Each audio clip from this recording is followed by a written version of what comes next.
जय हिंद, जय भारत। जहाँ सड़क का प्रस्ताव वहाँ बना नहीं, फिर भी पैसे खर्च हो गए। इस कड़ी को आगे बढ़ाते हुए आज हम इस वीडियो में यह बताएंगे कि पेटरवार वीडियो सदमा पंचायत के मुखिया पर और सदमा पंचायत के पंचायत सेवक पर विभागीय कार्रवाई और वित्तीय जो पावर है उसको सीज करने के लिए कार्रवाई आरंभ कर दिया गया है। आइए इस पर विशेष जानते हैं कि क्या क्या हुआ है। हमारे पेटरवार वीडियो साहब के द्वारा जो नए वीडियो साहब हैं चौरसिया साहब, उनके द्वारा इस मामला में पंचायत सेवक श्री बालेश्वर महतो और श्री बालेश्वर महतो जो पंचायत सेवक हैं उन पर विभागीय कार्रवाई प्रारंभ कर दी गई है। और जो सदमा कला पंचायत के जो मुखिया हैं श्री पंकज कुमार सिन्हा जी, उन पर वित्तीय पावर को सीज करने के लिए बोकारो डीसी साहब को लिखा गया है, यानी उसकी भी प्रक्रिया प्रारंभ कर दी गई है। इसकी जानकारी मुझे आरटीआई के तहत जो जवाब दिया गया, और ये जवाब मुझे पेटरवार प्रखंड कार्यालय के ज्ञापांक 1289 दिनांक 7/10/2020 के द्वारा और एक ज्ञापांक है 1290 दिनांक 7/10/2020 के द्वारा उपलब्ध कराई गई है। अब ये जो मामला है कि रोड बना नहीं है और पैसा निकल चुका है, इसमें अगर देखा जाए तो सबसे पहले जो दोषी होते हैं वो होते हैं कि जो रोड नहीं बना है उसमें जो ठेकेदार हैं या जिसको अभिकर्ता बोलते हैं वो लोग हैं। उसके बाद पंचायत सेवक श्री बालेश्वर महतो, मुखिया श्री पंकज कुमार सिन्हा और जेई सहायक अभियंता जिन्होंने एस्टीमेट बनाया, जिनके द्वारा एमबी बुक किया गया और उन्हीं के आदेश से चेक निर्गत किया गया। ये लोग चेक निर्गत एमबी जो किया गया, पंचायत के लोग हैं, मुखिया हैं, अभिकर्ता हैं, कोई नहीं लगता है कि चेक करने गए कि रोड बना है। मतलब इन लोग का सबका मिली भगत है ये, जिसके कारण रोड नहीं बना और पैसा निकल गया। तो सबसे पहला ये इन लोग दोषी है और इन लोग पर एफआईआर दर्ज होना चाहिए। विभागीय कार्रवाई और वित्तीय पावर सीज करने से रोड नहीं बन जाएगा, और ये वित्तीय अनियमितता है। माननीय उच्च न्यायालय रांची के द्वारा अपने आदेश में जो कहा गया है उसको क्लियर कर दिया गया है कि ये वित्तीय अनियमितता है, और इसलिए इस पर अब तक क्या कार्रवाई की गई है उसकी जानकारी दें, और जो रोड नहीं बना है वो कब तक बनेगा इसका भी जानकारी दें। और ये आदेश हुआ है डीसी साहब को, बोकारो डीसी साहब को हुआ है आदेश। चलिए आगे देखते हैं कि माननीय हाई कोर्ट के द्वारा इस मामला में क्या आदेश जारी किया गया है। माननीय हाई कोर्ट में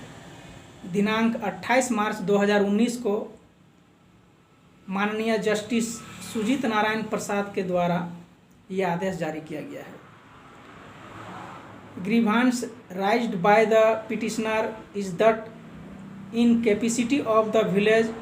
of the area where the scheme now is योजना नंबर 20-16-17 and योजना नंबर 22-16-17 of सदमा कला panchayat, Petarwar block, district Bokaro, wherein the PCC road has been constructed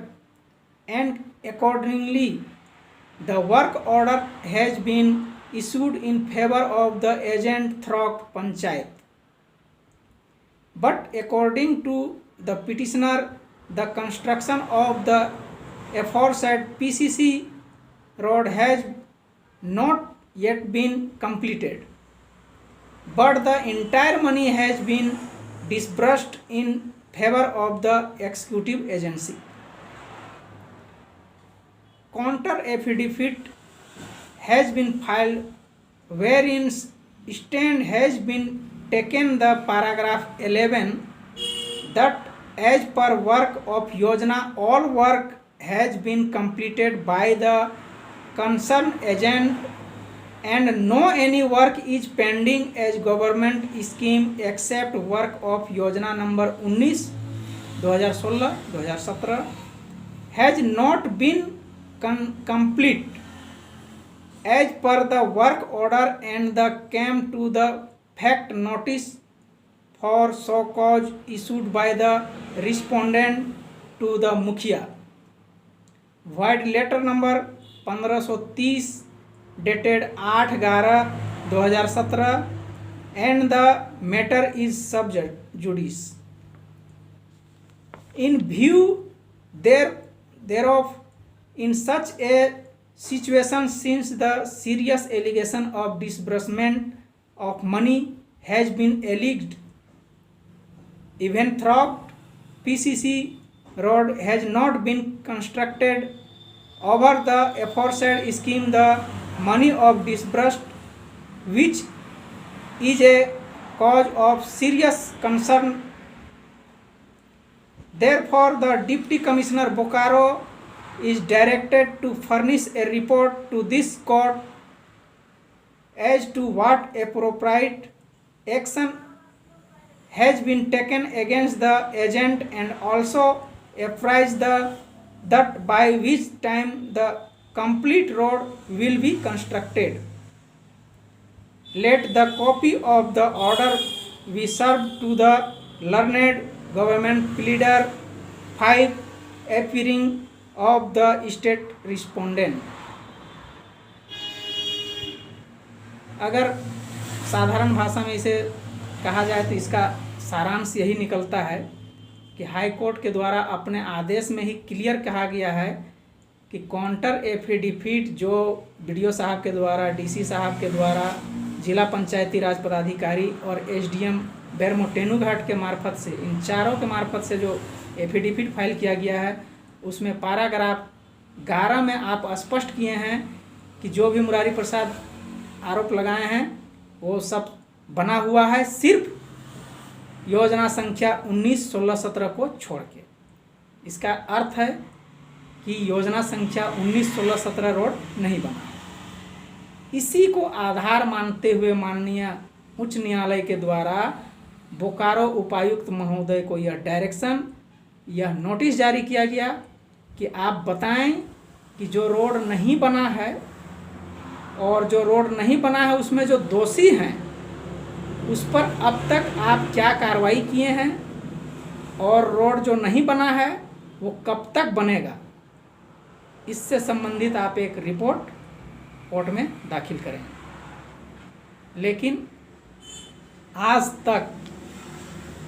ये लोग न ही इससे संबंधित दोषी व्यक्तियों पर किसी प्रकार की कोई कार्रवाई किए थे और न ही आज तक रोड बना है। जब हमारे नए बीडीओ साहब चौरसिया साहब आए हुए हैं पेट्रोबार में, तो इन्होंने जब मामला को संज्ञान में लिया, समझे, तो इन्होंने पंचायत सेवक पर विभागीय कार्रवाई प्रारंभ कर दिए हैं और सदमा कला पंचायत के मुखिया पंकज कुमार सिन्हा पर वित्तीय पावर सीज करने का प्रस्ताव के साथ अपना आदेश माननीय उपायुक्त महोदय बोकारो के पास भेजा गया है। अब इसमें पुराने बीडीओ साहब और जो जिला पंचायती राज पदाधिकारी जो थे, इन लोग कोर्ट को और इस मैटर को दबाने के लिए या नीपापोती करने के लिए किस प्रकार से रिपोर्ट किए हैं और किस प्रकार से इन लोग एक पर झूठ एक बोलते गए हैं, जिसके कारण ये लोग आने वाले दिनों में इन लोगों की गर्दन भी फंस सकती है। अब उसमें जो पुराने बीडीओ साहब थे, इंदर कुमार साहब, जिला पंचायती राज पदाधिकारी क्योंकि प्रथम दृष्टिया में तो ये लोग अभिकर्ता, पंचायत सेवक, मुखिया, जेई, इंजीनियर, सहायक अभियंता जो हैं, ये लोग तो दोषी है ही हैं। इसके साथ ही जिस समय आवेदन दिया गया, शिकायत किया गया, उस शिकायत को दबाने के काम जो किए हैं बीडीओ साहब, जिला पंचायती राज पदाधिकारी, उपायुक्त महोदय, तो उम्मीद है माननीय न्यायालय पर कि आने वाले दिनों में जब इस कार्रवाई पेंडिंग है, जब कार्रवाई प्रारंभ होगी न्यायालय में, तो इन लोगों पर भी न्याय संगत कार्रवाई होगी। आगे नेक्स्ट वीडियो का इंतज़ार करें। आगे का वीडियो में हम यह बताने का प्रयास करेंगे कि जिला पंचायती राज पदाधिकारी के द्वारा और बीडीओ के द्वारा इन लोग जब बात को छिपाने के लिए जो झूठ बोलें, उसमें इन लोग खुद कैसे फंस रहे हैं। इसकी जानकारी के लिए अगला वीडियो का इंतज़ार करें और आप सभी बुद्धिजीवी जागरूक जनता से आग्रह है कि इस अभियान को ज़्यादा से ज़्यादा जागरूक करने के लिए जनता को इस वीडियो को ज़्यादा से ज़्यादा फैलाएं, ताकि जहाँ तक संभव हो सके सरकारी तंत्र या जनप्रतिनिधि या कोई भी हो, कम से कम इतना तो प्रयास हो कि साफ सुथरा हमारा शासन व्यवस्था हो, गरीब को जो हक है वो मिले, जो काम के लिए पैसा सरकार के द्वारा भेजा जाता है उस काम के लिए वो पैसा वहाँ खर्च हो। इसलिए आप सभी से आग्रह है कि इस वीडियो को ज़्यादा से ज़्यादा फैलाएं। जय हिंद, जय भारत।